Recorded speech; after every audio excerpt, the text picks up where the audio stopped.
Hello, Ram Ram सभी को। अयोध्यावासी ज्ञान दर्शन में आपका स्वागत है। अगर आप YouTube चैनल पे नए हैं तो पहले सब्सक्राइब कर लें और बेल आइकन का बटन दबाना मत भूलना। पहले सब्सक्राइब कर लो यार। देखो, आज एक टॉपिक आपको पढ़ाने वाले हैं, क्लास 12th केमिस्ट्री का कोलराउस लॉ। बहुत ही आसान और इम्पॉर्टेंट टॉपिक है। देखो, कोलराउस लॉ पहले होता क्या है। कोलराउस लॉ में आपको कुछ इलेक्ट्रोलाइट्स आपको गिवन रहेंगे। कुछ इलेक्ट्रोलाइट्स मतलब स्ट्रॉन्ग इलेक्ट्रोलाइट्स की मोलर कंडक्टिविटी आपको गिवन रहेंगे और वहां पे आपको वीक इलेक्ट्रोलाइट की मोलर कंडक्टिविटी फाइंड आउट करना होता है। यहाँ पे एक टर्म आएगा लिमिटिंग मोलर कंडक्टिविटी। तो लिमिटिंग मोलर कंडक्टिविटी क्या होता है? जब डाइल्यूशन आपने इनफाइनाइट कर दिया है और डाइल्यूशन इनफाइनाइट करेंगे तो कंसंट्रेशन जीरो हो जाता है, तो उस टाइम पे मोलर कंडक्टिविटी को बोलते हैं लिमिटिंग मोलर कंडक्टिविटी। तो पहले बच्चों समझो कि कोलराउस लॉ होता क्या है। तो कोलराउस लॉ को अगर डिफाइन करना है तो according to Kohlrausch law, independent migration of ions, जो आयंस है वो माइग्रेट करते हैं, मतलब कि मूव कर सकते हैं।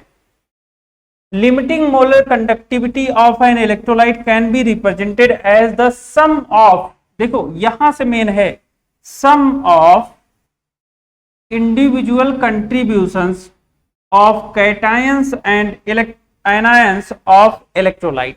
अब देखो होता क्या है, जैसे देखा कोलराउस में कि लेमडा नॉट एम, अगर NaCl का फाइंड आउट किया तो इसको लिखेंगे इस तरह से, lambda naught Na plus cation का plus lambda naught Cl minus.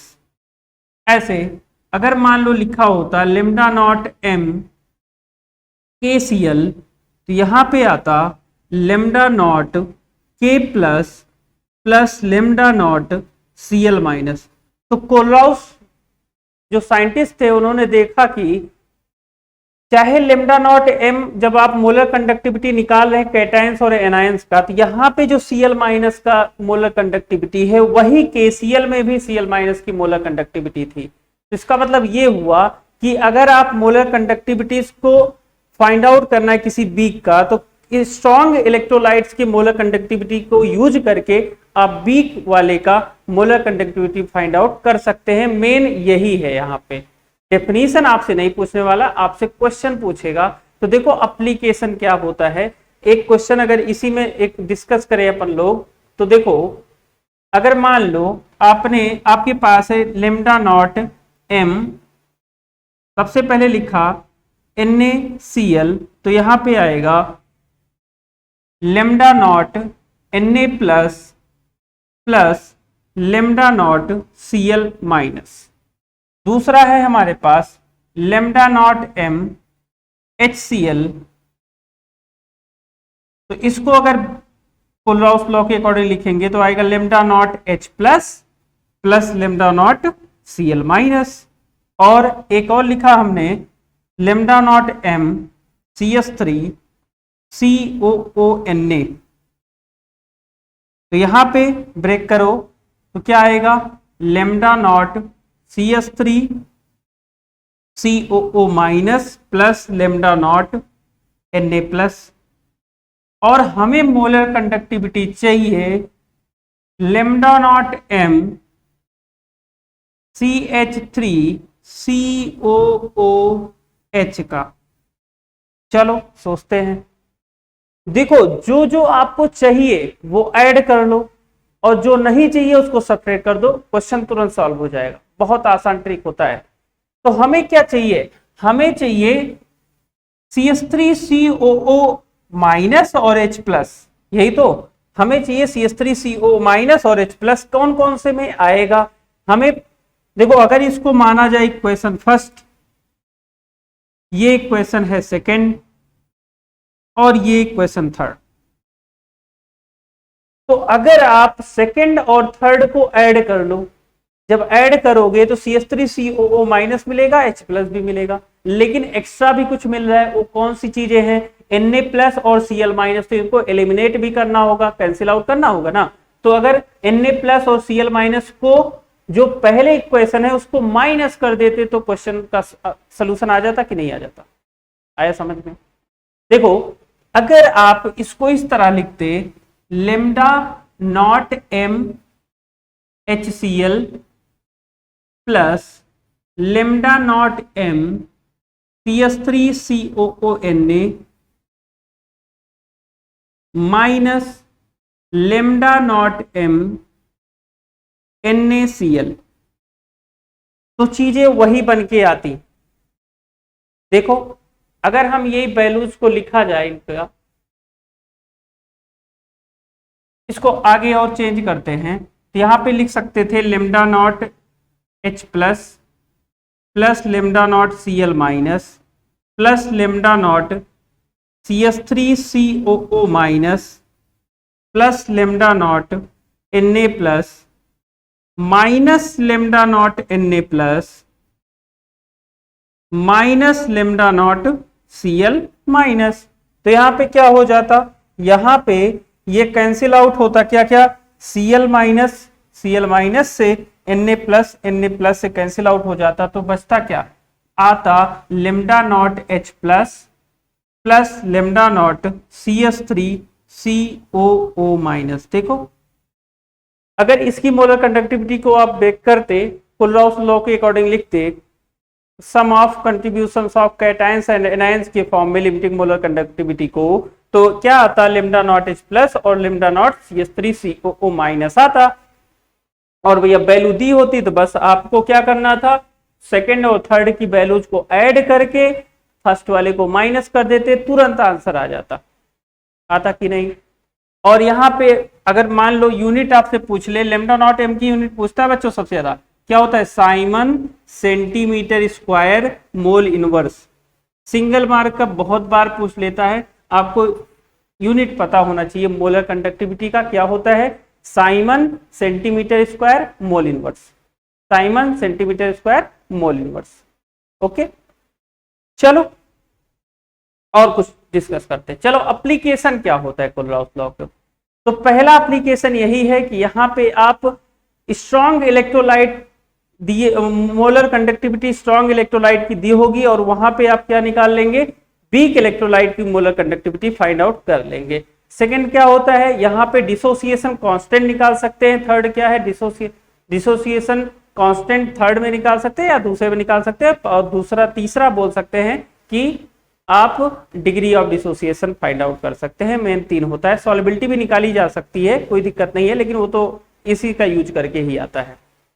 तो पहला तो हमने डिस्कस कर लिया। अभी इससे पहले वाले में जो वीक इलेक्ट्रोलाइट था, यही तो हमने डिस्कस किया है। यहां पे स्ट्रॉन्ग इलेक्ट्रोलाइट मोलर कंडक्टिविटी दी थी और हमने वीक इलेक्ट्रोलाइट की मोलर कंडक्टिविटी फाइंड आउट कर ली। पहला एप्लीकेशन हो गया। दूसरा, अगर आपसे पूछे degree of dissociation, second degree of dissociation alpha equal to, formula होता है lambda M by lambda naught M. ये फॉर्मूला याद रखना बस, lambda M by lambda naught M. तो यहाँ पे डिग्री ऑफ डिसोसिएशन आ जाएगा। और डिसोसिएशन कांस्टेंट आपसे पूछे तो एक आपने पढ़ा होगा CH3COOH वीक इलेक्ट्रोलाइट के लिए निकालना होता है सबको। तो CH3COOH को अगर मान लो ब्रेक करते तो क्या बनता, ये आता CH3COO माइनस और साथ में क्या आता H प्लस। तो अगर ये C, तो यहाँ पे C अल्फा और C अल्फा बनता है। तो यहाँ पे आपने लिखा होगा K इक्वल टू, 11th में भी पढ़ा होगा आयनिक इक्विलिब्रियम में फॉर्मूला क्या बनता है, C alpha square upon 1 minus alpha, जहां पे अल्फा डिग्री क्या है, डिग्री ऑफ डिसोसिएशन, और क्या K क्या है, डिसोसिएशन कांस्टेंट है। आया समझ में। लेमडा एम है मोलर कंडक्टिविटी और लेमडा नॉट एम यहाँ पे है लिमिटिंग मोलर कंडक्टिविटी। तो ये अब देखो एक क्वेश्चन करते हैं इस पे रिलेटेड। अभी आप बहुत आसानी से सॉल्व कर सकते हैं क्वेश्चन। अभी आपको बताया था हमें चाहिए क्या, क्वेश्चन में हमें फाइंड आउट करना है lambda naught M of CH3COOH। CH3COOH का आपको लिमिटिंग मोलर कंडक्टिविटी बताना है। कैसे सॉल्व करेंगे, अभी आपको बताया था जो चाहिए वो ऐड कर लो, जो नहीं चाहिए उसको सब्ट्रैक्ट कर दो, क्वेश्चन तुरंत आ गया आपका यार, सोल्यूशन हो गया। क्या क्या चाहिए हमें, देखो हम नहीं लिख रहे हैं तो कोई और लिख रहा है यहाँ पे। ओके,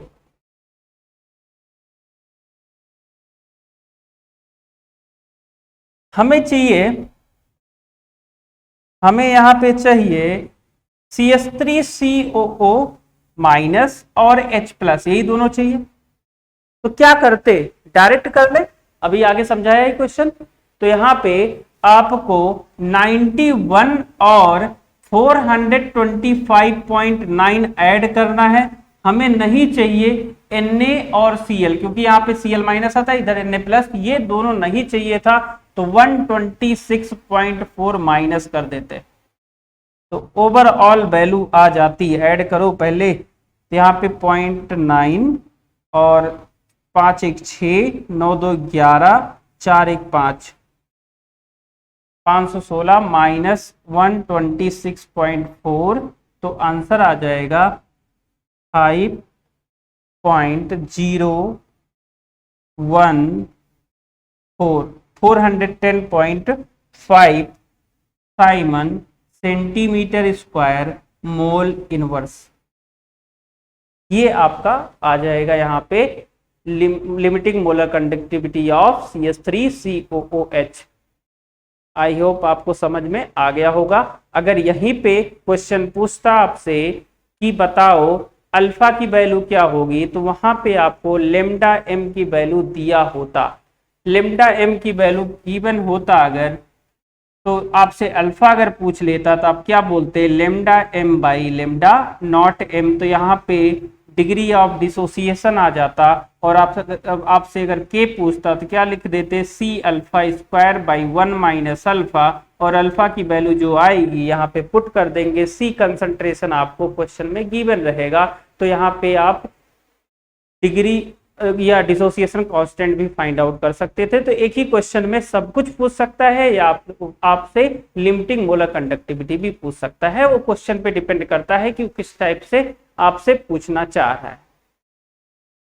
समझ में, आई होप समझ में आ गया होगा आप लोग को। तो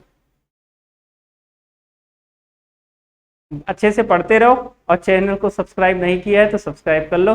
चलो, राम राम।